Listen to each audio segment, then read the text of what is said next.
Hoje eu quero te convidar para comigo meditar no Devocional 2024 em Mateus capítulo 12, 13, 14 e 15. Dentre os assuntos, Jesus e o sábado, a blasfêmia contra o Espírito Santo, os 4 tipos de pessoas e o que Deus quer de você. No capítulo 12, do versículo 1 até o versículo 7, quando fala sobre ele ser o Senhor do sábado, a palavra de Deus diz assim: por aquele tempo, em dia de sábado, passou Jesus pelas searas.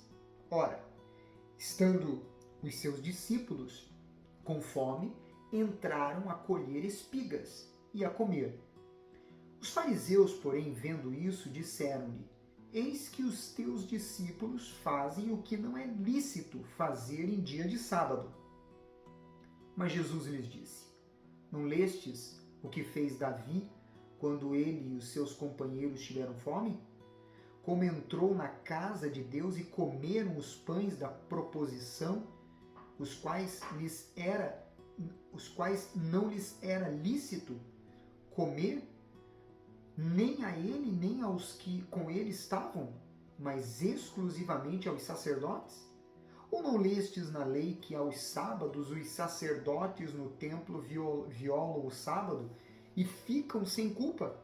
Pois eu vos digo, aqui está quem é maior que o templo. Mas se vós soubesseis o que significa misericórdia quero e não holocaustos, não teríeis condenado inocentes, porque o Filho do Homem é o Senhor do sábado. Primeiro você precisa entender que a instituição do sábado, na ocasião, na lei mosaica, foi para um povo que não tinha senso de leis, de ordem, de decência. Eram pessoas que viviam na escravidão e precisavam de direcionamento para eles saberem como lidar com o relacionamento deles com pessoas, o relacionamento deles consigo, com eles mesmos e, sobretudo, com Deus. Eles precisavam aprender sobre tempo, eles precisavam aprender sobre dar atenção àquilo que era importante. Eles precisavam aprender a separar os tempos, separar as tarefas. E por isso Deus instituiu naquela ocasião um dia que era do descanso, que na ocasião foi o sábado, para que eles entendessem que eles precisavam entrar em uma ordem.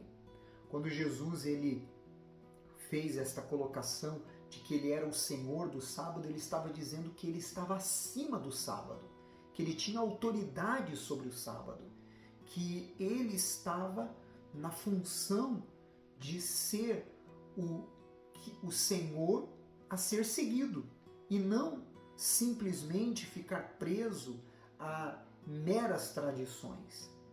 Quando ele disse misericórdia quero e não holocaustos, ele estava dizendo que o que ele queria, na verdade, não era que ficássemos presos a tradições, mas que nós buscássemos viver debaixo da sua graça e misericórdia. E quando nós lemos esses pontos importantes sobre esta situação, é importante você compreender esta questão. Os fariseus eram tão minuciosos quanto ao secundário que deixavam de ver as verdades mais profundas. Uma pequena preparação de alimentos no sábado não ofendia a Deus. Fazer o bem no sábado não violava o espírito da lei. O Senhor do sábado estava apto para dizer o que honrava e o que não honrava a Deus. E os discípulos de Jesus estavam violando as minuciosas normas farisaicas acerca do repouso sabático. A lei de Deus, de fato, proibia trabalhar no sábado, mas as tradições judaicas definiam o trabalho com rígido legalismo.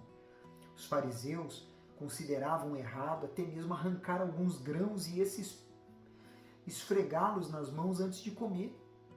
No seu entender, tais ações equivaliam a colher e a debulhar. No entanto, Deus pretendia que a observância do sábado fosse uma bênção e não um fardo. No versículo 28 e 29 deste capítulo, ainda 12, a palavra de Deus mostra sobre a cura de um endemoniado e a blasfêmia que os fariseus praticavam.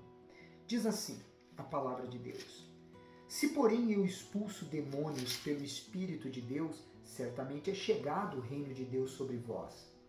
Ou, como pode alguém entrar na casa do valente e roubar-lhe os bens sem primeiro amarrá-lo, e então lhe saqueará a casa?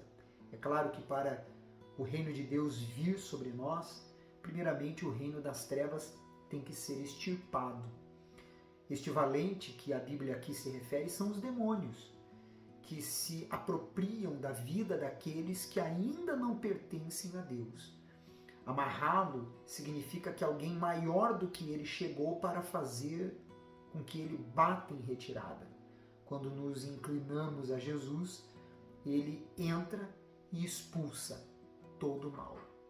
No versículo 31 e 32 diz: por isso vos declaro, todo pecado e blasfêmia serão perdoados aos homens, mas a blasfêmia contra o Espírito não será perdoada.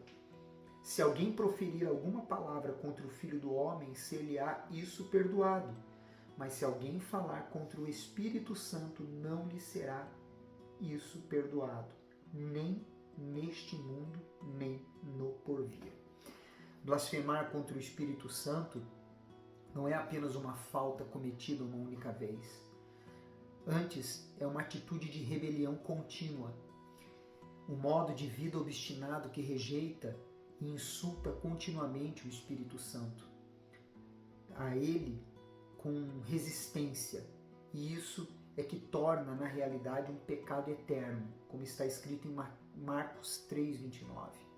Alguns outros aspectos úteis que devemos ter em mente são: primeiro, os fariseus eram tão duros de coração que podiam presenciar as obras miraculosas do Filho de Deus e em seguida acusá-lo de ser cooperador de Satanás. Trágica contradição de verdade.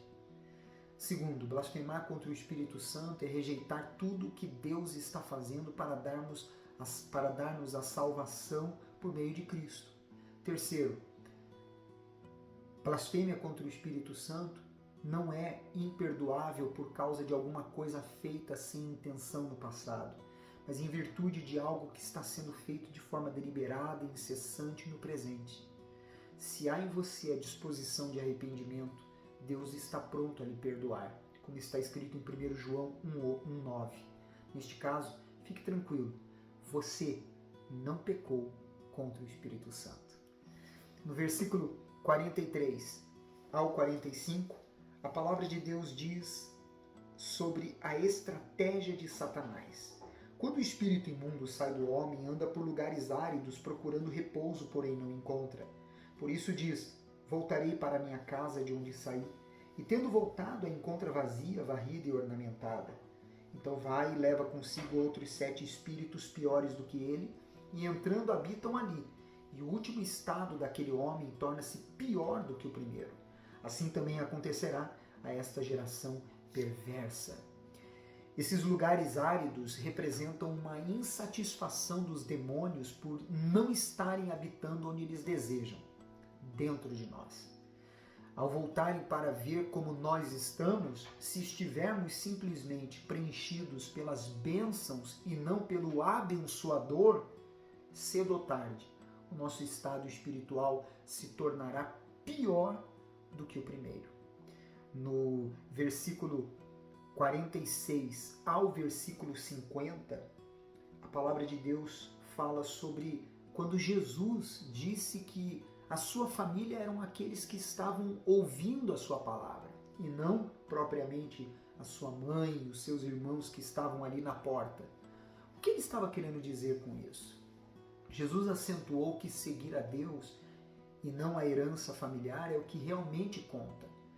Não estava negando o amor pela sua família, mas usou a presença dela para fazer uma contraposição entre as lealdades terrenas e o compromisso eterno, que é de maior importância.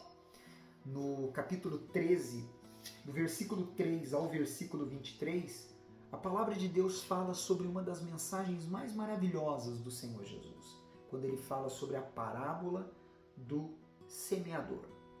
No versículo 3 diz assim: "E de muitas coisas lhe falou por parábolas, e dizia: Eis que o semeador saiu a semear." Nesta ocasião, a parábola, dos tipos de solo, ensina que o evangelho não será recebido de igual modo por todos.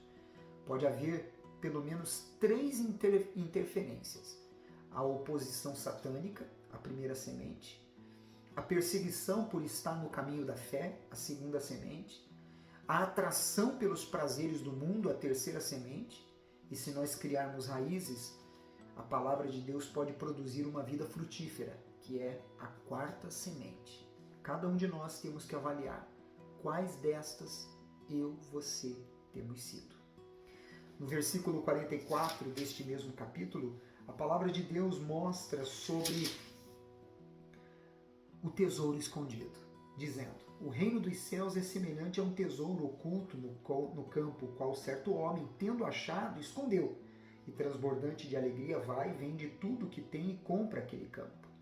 Esta parábola nos ensina o valor incomparável que tem o reino dos céus. Não existe coisas ou pessoas que possam substituir este tesouro. No capítulo 14, do versículo 17 ao versículo 21, quando a palavra de Deus fala sobre a multiplicação dos pães e dos peixes, e ele multiplicou para cerca de mais de 5.000 homens, além de mulheres e crianças, é importante entender que só foi possível essa multiplicação por ter sido colocado nas mãos de Jesus o elemento multiplicador. Se desejamos que a multiplicação aconteça em nossas vidas, é preciso colocar nas mãos de Jesus aquilo que nas nossas mãos, está limitado. No versículo 23, a palavra de Deus diz assim: "E despedidas as multidões, subiu ao monte a fim de orar sozinho. E caindo a tarde, lá estava ele só." Como de contínuo, Jesus vivia em comunhão com o Pai Celeste. A sua vida de constante oração serviu de exemplo vivo para os seus discípulos e o capacitou a identificar-se com a nossa condição humana. Você vê isso em Hebreus 4, do versículo 14 ao 16. Ele demonstrou o que significava viver em completa harmonia com a vontade do Pai, orando sem cessar, como está escrito em 1 Tessalonicenses, capítulo 5, versículo 17.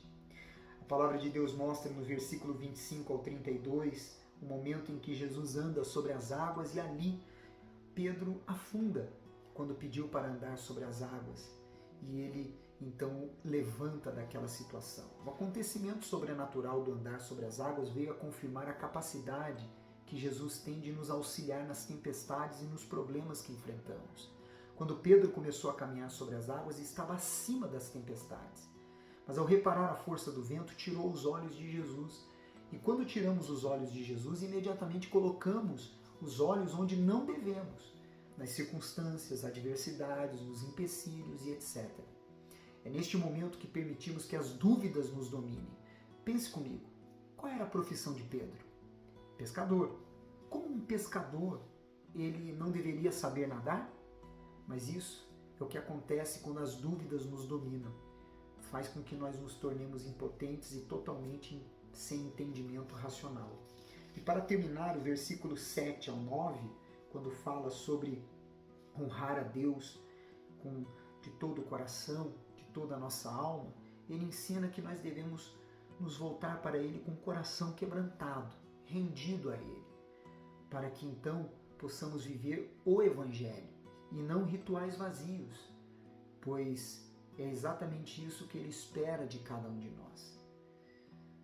Amanhã nós vamos trazer mais sobre o livro de Mateus, que tem profundos ensinamentos.